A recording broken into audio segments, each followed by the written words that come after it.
the nations to our biblical nationalities and bringing people to the truth so the Most High house can be filled, So salute to all my brothers who's doing the right thing and all my sisters who doing the right thing.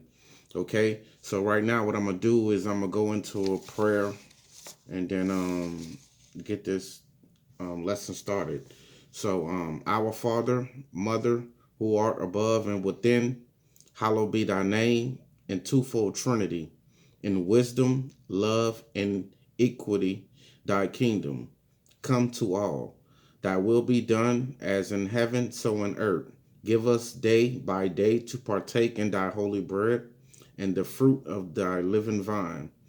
And thou doest forgive us our trespasses, so may we forgive others who trespass against us. Shew upon us thy goodness, that to others we may shew the same in the hour of temptation. Deliver us from evil, for thine are the kingdom and the power and the glory from the ages of ages, now and to the ages of ages. Amen. Amen. So today, what lesson I'm gonna do today is about things before humans. Okay, so humans seem to overlook, a lot of different things. So I'm gonna bring that to the light on a lot of top things that was before humans. Okay, so I'm gonna go to Genesis verse 1:1, and it say, "In the beginning, Elohim created heavens and the earth, and the earth became without form and void, and darkness was upon the face of the deep, and the spirit of Elohim moved upon the face of the waters." So we got to keep that in mind that uh, when it was no humans at all, it was the heavens and the earth, and the earth was void, was formed and void, and it became without form and void, and darkness was upon the face of the deep. So, and Elohim moved upon the face of the heavens. Okay, so these things was in mind. These things was in place way before humans was here. All right. So I'm gonna go to Psalms 23, 29, and 3 to go off of that.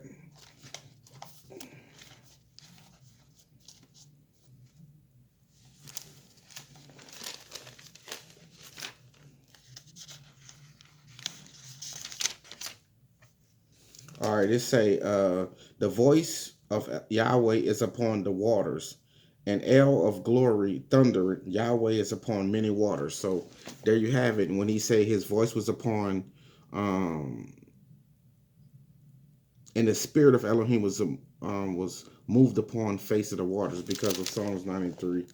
Psalms 93 and 3. Yahweh is upon many waters. Okay, so 4. Let's go there.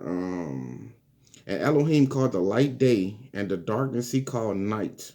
And the evening and the morning was the first day. Okay, so the light was before humans, and the darkness was before humans. Okay, so let's piggyback off of that on Matthew 5:15, and 5:15. All right, and it say, "Neither do men light a candle and put it under a bushel, but on a candlestick, and give it light unto all that are in the house. Let your light shine before men, and that they may see your good works and glorify your Father which is in heaven." So always light going to be a good thing. Darkness always going to be a bad thing. Okay, so let's go to let's go to Matthew 6:22,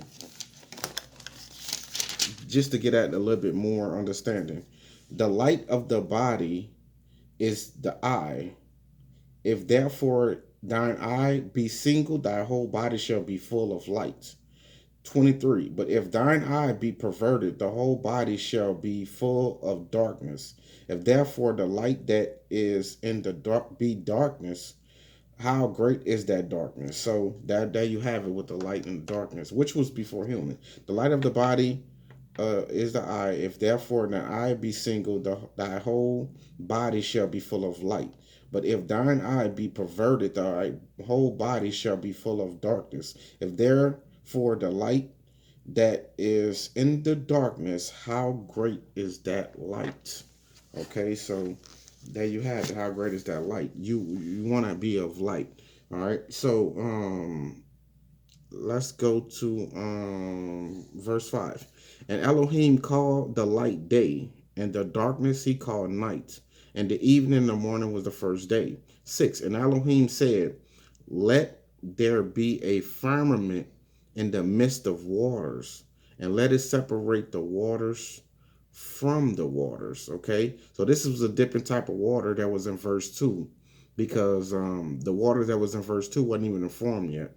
Okay, so it said, and let there be a firmament in the midst of the waters, and let it separate the waters from the waters. The waters from the waters is already going to be water that's in heaven, and they're going to have the waters that's going to trickle down to the earth. Okay, I'll get to that in verse 7. Okay, and Elohim and Elohim made the firmament and divided the waters which were under the firmament from the waters which was above the firmament, and it was so, as I explained. 8. And Elohim called the firmament heaven, and the evening and the morning were the second day. Okay, so and Elohim said, let the waters under the heavens be gathered together into one place, and let the dry land appear. And it was so. So basically, the waters that was in heaven was before man. The water that was in earth that was before man. The firmament was before man, and the heaven was before man. All right. So let's go there. And Elohim said, let the waters under the heaven be gathered together in one place, and let the dry land appear. And it was so. So dry land was before the humans, before man or woman. Okay, and 11. And Elohim, well, we're gonna go there. We're gonna stop there. Elohim called the dry, called the portion earth, and the gathering together of the waters called he seas. And Elohim saw that it was good. Okay, so the seas. Okay, all right. Let's go there for a second. Ecclesiastics. I'm gonna go to Ecclesiastic verse 1. So the seas was before mankind too, before man was even on the earth. You know. All right. So 792.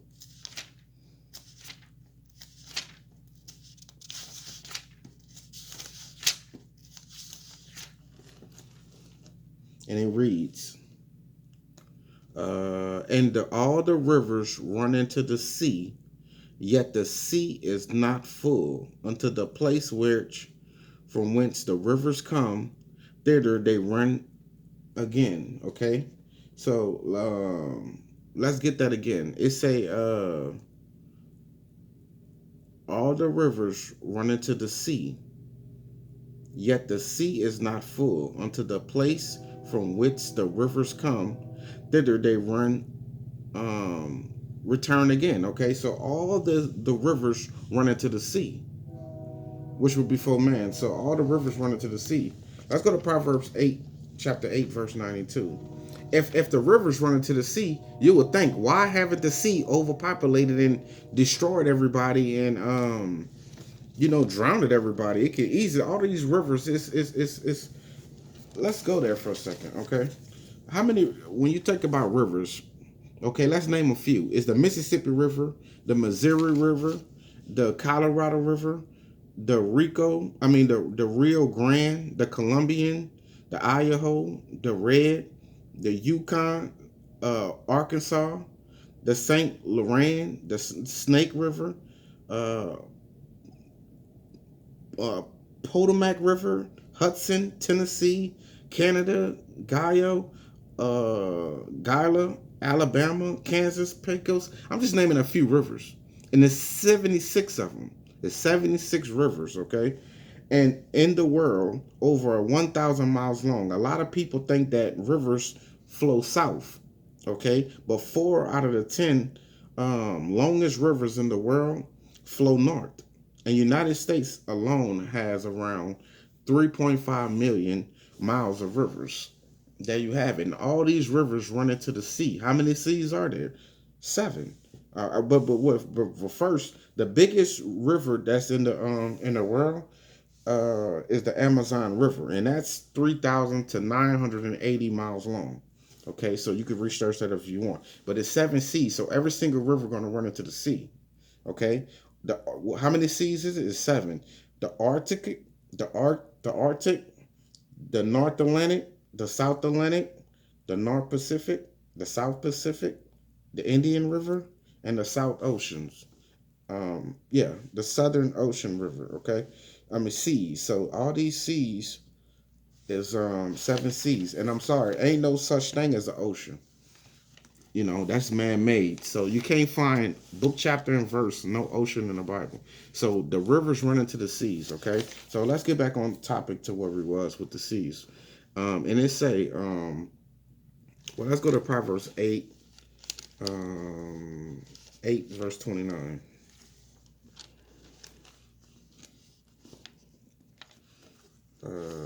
That's 8 verse 29.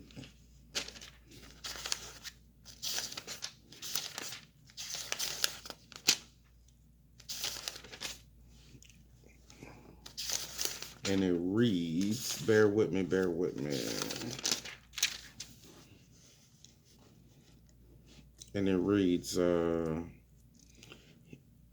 when he gave the sea his decree that the waters should not pass his commandments, when he appointed the foundation of the earth. So the Most High even gave commandments to the sea. When he gave the sea his decree that the waters should not pass his commandment. So that's exactly why the water stay level in the sea, because he commanded it to stay that level. According to this scripture right here, when he gave the sea his decree that the water should not pass his commandment, and this is before human. That's why you never, no matter how much the rivers keep flowing into these seas, is never going to overpass a level, because he commanded it to stay at a certain level. Ain't that unique? Ain't that a blessing?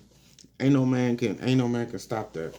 So let's go to Ecclesiastic, back to Ecclesiastic 1 and 7 again. And it reads, all rivers run into the sea, yet the sea is not full unto the place from which the rivers come thither again. So there you have it, to why the seas don't overflow. All right.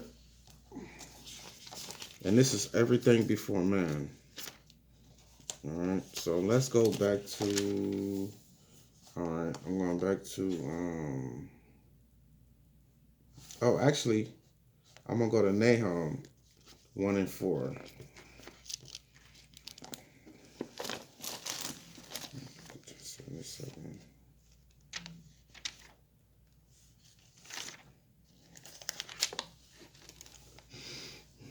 And it reads, he rebuketh the sea and maketh it dry, and dry up all the rivers. So he can rebuke the sea and dry up the rivers at any given time. Okay, so that's why you don't have an overlaps, a period of water overflowing the population and just strictly drowning us, because he could do that if he want to. He did it with Noah. He could do it again if he want to, but he commanded the sea to stay at a certain level. Okay, so that's why you have it like that. And these all things are before man. Okay, so let's go back to Genesis verse 11. All right, Elohim said, let it bring forth the tender grass and the herb yielding seed and the fruit tree yielding fruit after his kind, whose seed is in itself upon the earth. And it was so. 12. And the earth brought forth tender grass, herb yielding seed after his kind, which was before man. Grass was before man. Herb yielding seed was before man, after his kind. And the tree yielding fruit, the trees was before man, whose seed was in itself after his kind. And Elohim saw that it was good. So the apples, the oranges, the strawberries, the bananas, the watermelon, the oranges, all these different fruits that you could think of, it was before man. Okay, it was before man or woman. humans, okay? So I'm just this lesson's about things before humans, okay? All right, and I'm go to verse 14. All right. And Elohim said, let there be light in the firmament of the heavens, separated the day from the night, and they will be for signs and for seasons and for days and years. And let them be for lights in the firmament of the heavens to give light upon the earth. And it was so. So basically, the lights in the firmament was before man. He separated the day from the night before man. Ain't no man can change the day. He wish he could, but ain't no man can change the day into night or the night into day. Only the Most High could do that. These are things ordained before the man, So a man can't change that if he wanted to. And let them be for lights in the firmament of the heavens to give light upon the earth, and it was so. 16. Elohim made to appear two greater lights, the greater lights to rule the day, and the lesser night to rule the night. The lesser light to rule the night, and the stars. Okay. 17. And Elohim set them in the firmament of the heaven to lighten the earth. All right. So the lesser the two great lights was the greater light to rule the day, which was before man, the lesser light to rule the night, and the stars. The stars even was before man. And Elohim set them in the firmament of the heaven to lighten the earth. This was before man. 18. And to rule by day and by night, and to separate between light and between darkness. All right. And Elohim saw that it was good. So that's why you always have light and you have darkness. That's why it's good and that's bad. Let's go further with that on John 3:19 real quick. Let's go to John 3:19.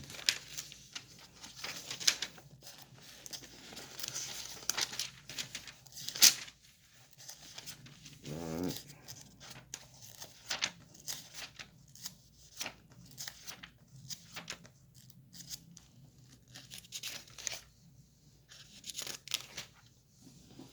All right. And it say, and this is the condemnation, that the light is come into the world, and men love darkness rather than light, because their deeds was evil. Okay.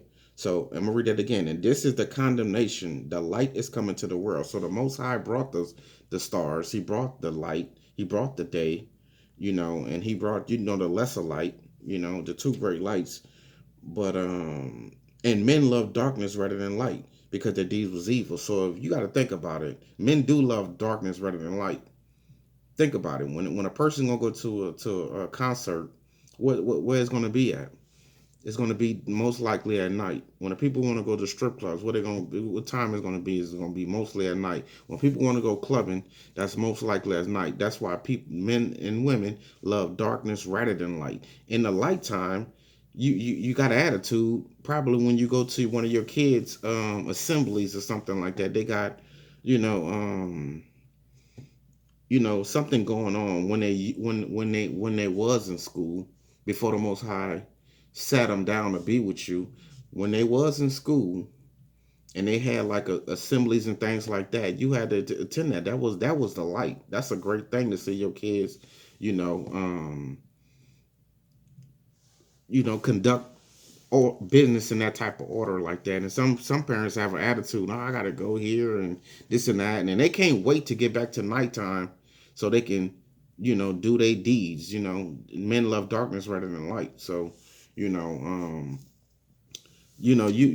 some parents will love, the opportunity to be around. Not everybody, but every certain parents will love the opportunity to be there when they kids and when they're in school and things of that nature. But for the most part, they can't wait till nighttime so they can, get them a babysitter and so they can go out and about. So that's what the Most High say in this verse right here. And this is the condemnation, that light is coming to the world, and men love darkness rather than light, because their deeds were evil. So I can't make this up. That's what the Bible is saying. All right.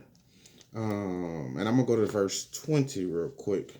And this reads, and Elohim said, let the water swarm with swarms of living creatures and birds that may fly above the earth and the open firmament of the heaven. 21. And Elohim created great sea monsters and every living creature that swarms with which the water swarm after their kind, and every winged bird after his kind. And Elohim saw that it was good. Okay, and so Elohim created the sea monsters and every living creature that swarms, and which with which does water swarm after their kind, and every winged bird after his kind. And Elohim saw that it was good. 22. And Elohim blessed them and said, be fruitful and multiply and increase and fill the waters in the seas and let the birds multiply in the earth. So the sea monsters was before humans.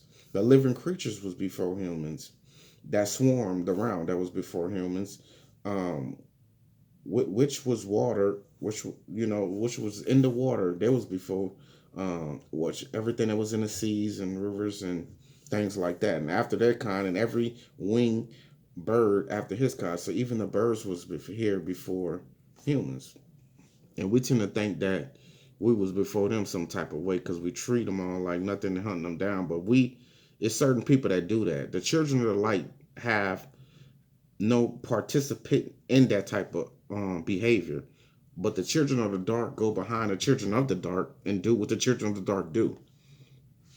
You understand? If this making any sense? So, and Elohim blessed them, saying, be fruitful and increase and fill the waters and the seas, and let the birds multiply in the earth. And the evening and the morning were the fifth day. And Elohim said, well, actually, yeah, let's go to Ezekiel real quick. So I want to go deep a little bit into that. So Ezekiel chapter 5, verse 17, and it reads, so I will send upon you famine and evil beasts, and they shall bereave thee, and pestilence and blood shall pass through thee, and I will bring thee sword upon thee. I, Yahweh, have spoken it. So all this killing that they doing to these animals is they gonna reap what they sow, because the Most High say he gonna send them back on them. On the people, So I'm gonna read that one more time. So I will send upon you famine and evil beasts, and they shall bereave thee, and pestilence and blood shall pass through thee, and I will bring the sword upon thee. I, Yahweh, have spoken it. Okay, how he gonna do that? I'm gonna show you how in Ezekiel chapter 29, verse 5.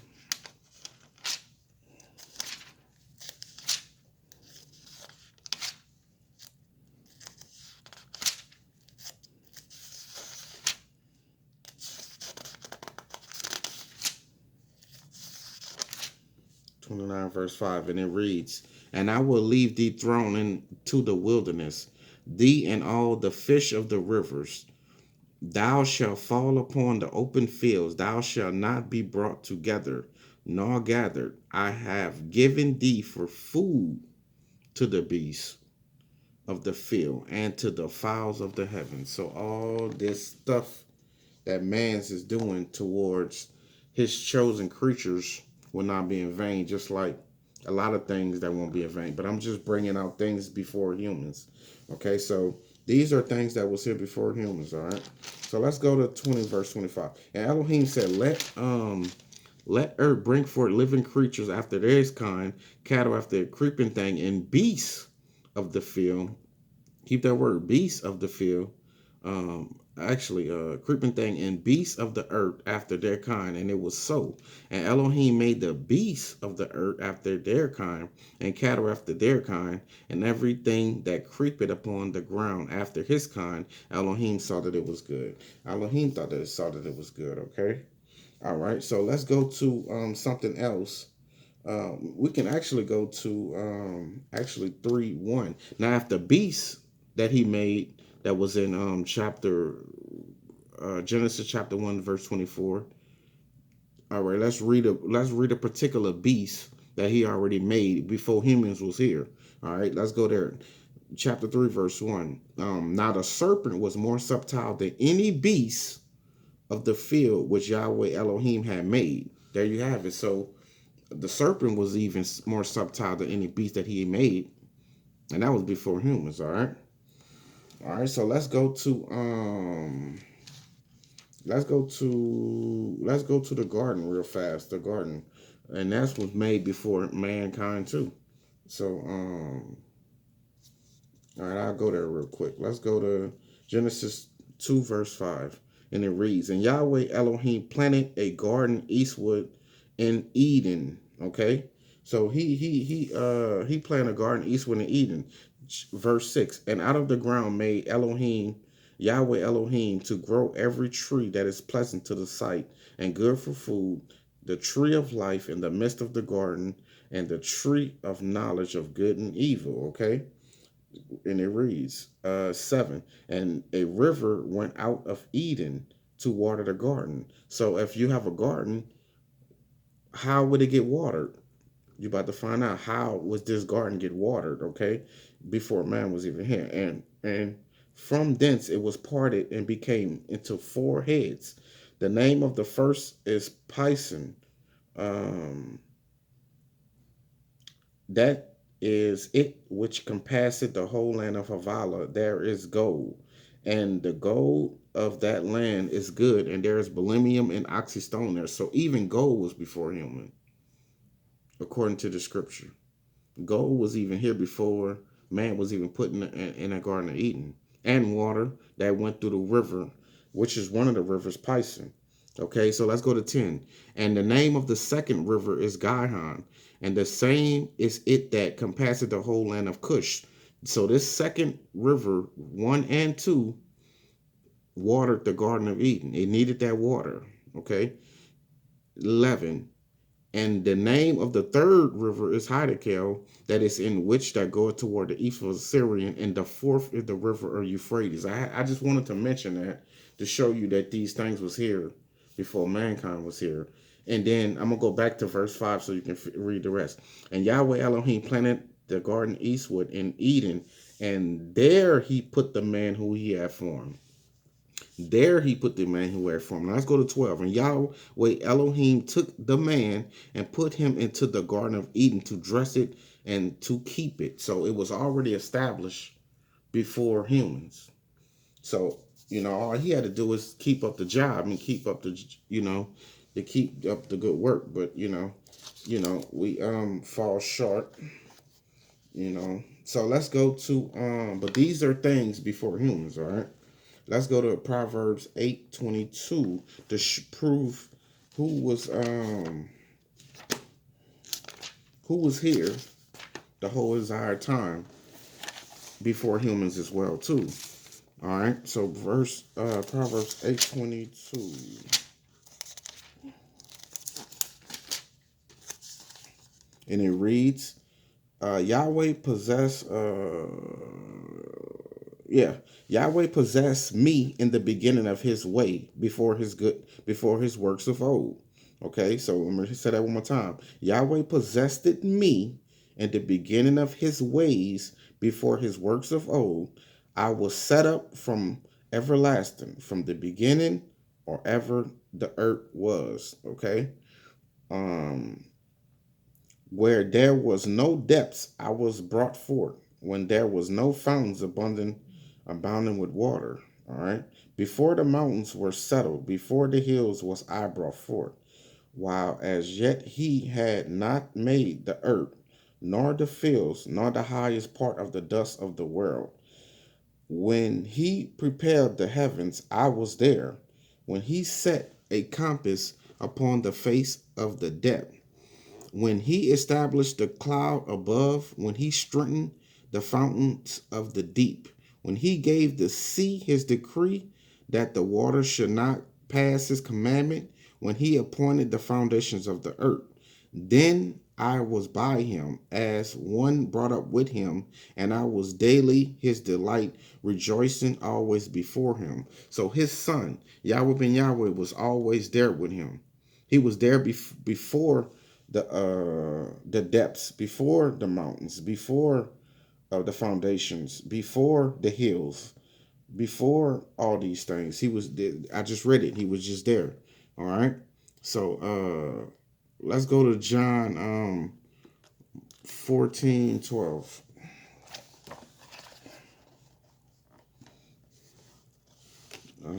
That'll be, yeah.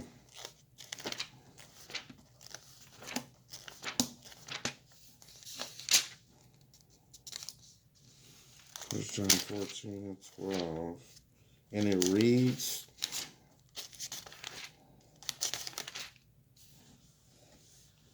Verily, verily, I say unto you, he that believeth on me, the works that I do, shall he do also. And greater works than these shall he do, because I go unto my Father. Okay, so he was there in the beginning of time, before all this stuff, even before the lights, the stars, the plants, the fruits, the creatures in the sea, the rivers, everything. Yahweh ben Yahweh, his son, was there. I just read it. He was there.